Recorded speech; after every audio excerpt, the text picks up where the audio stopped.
Folks, good morning, pleasant good morning. And this is part two of my financial journey. So we have DB singing in the background, telling us about money in a pocket and him can't get no love. Friend, let us tell you continue upon part two of my financial journey and pathway. So, like I said earlier in the first part one, I did bought my first house in Jamaica before my age get off of the calendar. So I grew up with a disciplinarian daddy. My father have a lot of us, but I was one of the son who worked with him and lived with him for a lengthy time. So anyway, after migrating to the US, I didn't like it, so I used to come and go. And one of the time when I was coming up, I think they charged me to overstay out in Jamaica. I said, wow. So anyway, my father was here. So when I came back in what year was it? 92 or 93, somewhere around there. I was working with the British High Commission at the time. I worked with two embassies, and that was really good jobs, both of them. I meet a lot of people. I know Jamaica inside out through my father too. He was a contractor, so we used to go all over the place in Kingston, all around the country. And I started to drive from a very tender age before I could even get a driver's license. But anyway, once I migrated to the US, I couldn't get that job that I did really, really need. You know, like a dream job. I get a lot of odd job. But from the day I get my CDL license, I say goodbye to unemployment. Goodbye to I never unemployed unless I want to. So anyway, I get the job with Greyhound, and that was really a testimony and a life-changing situation. I know America, I make a lot of money, and at the time I was living by myself. Anyway, I meet this beautiful lady, and we hit it off down in Atlantic City. She was living by herself, and I lived by myself. Anyway, we get together, and everything was fine. But folks, let us just pause here.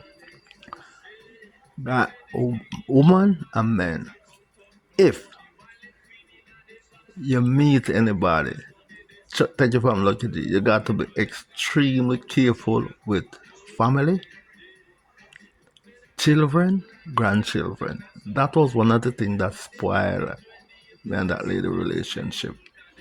But before all of that, we bought a house in Jersey. Then we went to Myrtle Beach, South Carolina, and that's where was my love and my passion, because it reminded me like a place in Jamaica they call Ocho Rios. And we bought a house down there in South Carolina. Then we bought another one in Atlanta. So within a jiffy, we bought three property. And she couldn't believe that a simple little guy like me, in no time, and she have two kids, and they were very jealous. I'm telling you, they were very jealous of our relationship. So anyway, after we bought that house in Jersey, we refinance it, and we pull 100,000 off it. Friend, that was the easiest 100 grand ever come into my hand. I have that check for about 2 weeks before I really put it in the bank. Like, wow, Lucky G. It was in the early 2000. I said, wow. So anyway, she have a very good job, very sterling job, making a lot of money. But the thing between us, I was a man who could control my money. She couldn't control her money. That's a thing again, friend. If you're going to hook up with anybody, make sure say them have some of your quality. Because if you go one side, one is a spender and one is like a miser or controlling finance. I was a person who control the finance and get things business going. Anyway, we went through a very bad breaking up. When I say breaking up, and it affect me because I lost property and I lost money. And friend, anytime anybody hurt me in my pocket, I don't care. You could look like Princess Diane. You gone, I gone. Remember me tell you that. Anytime you hurt me in my pocket, me not care, man. Me I leave. So anyway, I left, broke up down in Atlanta, and I said, all right, Lucky G, you're by yourself, so you got to go back to your blueprint. You know, I'm highly ambitious. I'm highly disciplined. When I set my mind to anything, I'm going to get it. Since that breaking up, I bought a condo in Atlanta for 50,000. I keep it. I sell it for 100, and go to Myrtle Beach. Bought another one. Keep it. Rent it. Sell it. I lost some money there, so that's two. I buy another one down in Myrtle Beach. That's three. And keep it, rent it, sell it. I make some money there. And then I go to the medium high rise. I bought one in 2020. A 2 bedroom in a place they call in Buck Creek, Aberdeen. You guys could check it out. A 2 bedroom. I bought it for 70 something thousand.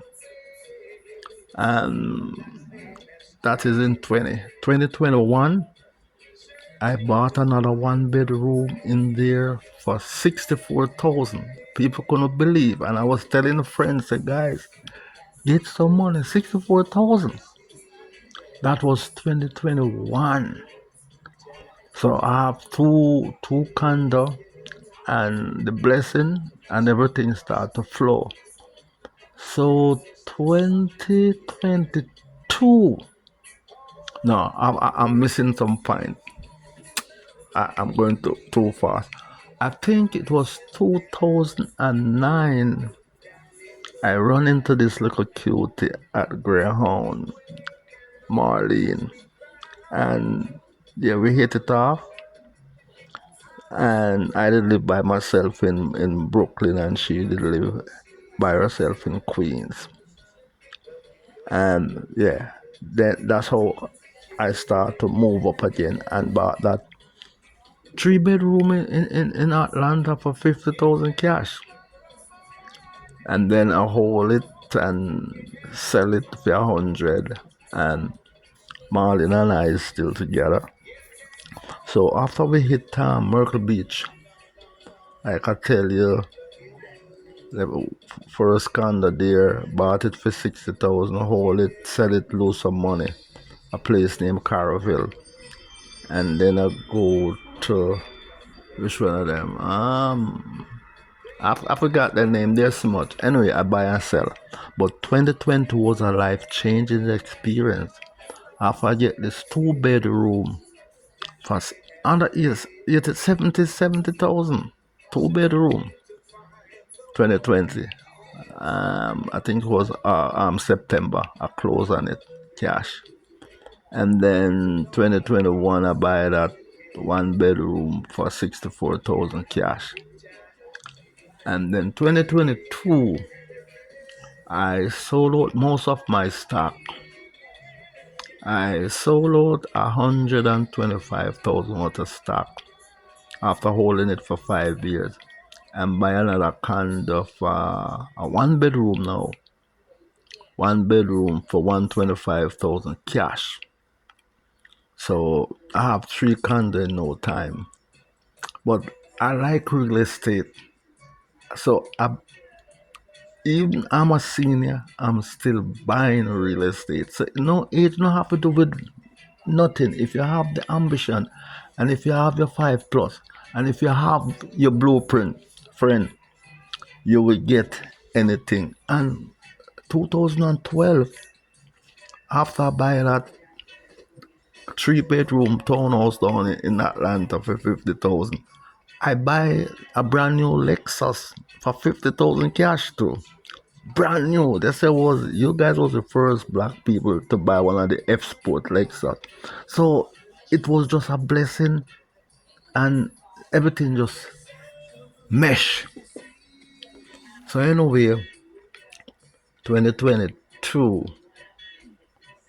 2023 rather, I sold out most of my stock and buy this other condo. So I have been 3 condo. And listen, I can't take certain headache with people. What happened?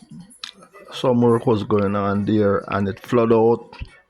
And I was on the second floor and a whole heap of things. So I sold it. I sold it 2023 February. I think I sell it for 140 grand. I make some money. So I say, all right. So we down at Myrtle Beach, me and Marley, and we are look property and we are look property. We always go down there sometime and hang out because we have 3 condo or whatever we do. One of the years somebody come sell, we say they want it for rent. The 1 bedroom, all brand new for nice. So we rent it. So we never have none to go hang out it because the 2 bedroom did rent. And the other one, when we buy 2022, we did go do some work on it. So we sell that. So anyway, we are look condo and we see this pre-construction one. And the one I was last year, Queens Village Harbor. I do a lot of pitch over there. It was brand new condo. They say, all right. We went and we signed a contract, put on 15,000. That was February 2023. 2023 February.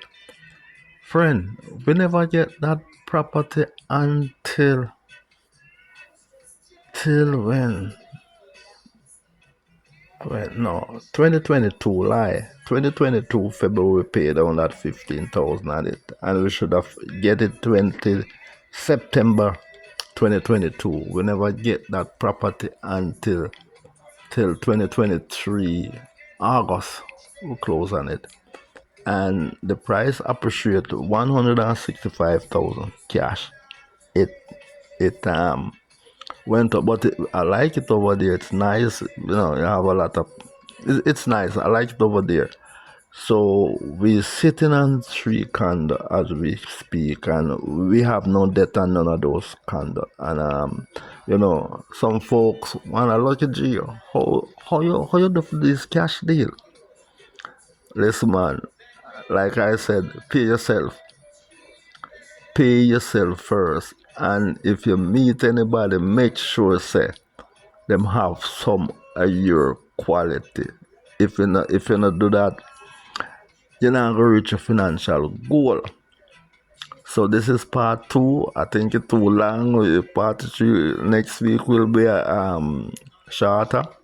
So like I said, stock market, that's where my bread and butter is, and that's why I tell people, if you can't take the risk, go in a fundraise, for God's sake. You get some money, I get some money. If you're going to buy yourself, them now give you now $50.